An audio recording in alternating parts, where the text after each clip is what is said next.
আচ্ছা, বন্ধুত্ব বলতে কী বুঝি? একটা স্পেশাল সম্পর্ক, একটা ভালোবাসার সম্পর্ক, একটা ট্রাস্টের সম্পর্ক, তাই না? আমার কাছে তো তাই।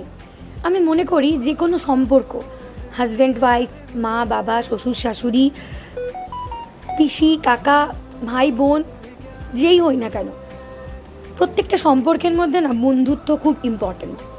সব সম্পর্ক ওই মানে দায়িত্বটা না চাপা পড়ে যায়, কিন্তু বন্ধুত্বটা না এমন একটা জিনিস যেটা কখনো চাপা পড়ে না, যেটা আমাদেরকে খুব স্বাভাবিক রাখে, ফ্লেক্সিবল রাখে এবং সব কিছু বলতে শেয়ার করতে আমাদেরকে খুব হেল্প করে। অন্তত আমার কাছে তো তাই ডেফিনেশন বন্ধুত্বের। আজকে ছোটোবেলার বন্ধুগুলোর কথা খুব মনে পড়ছে।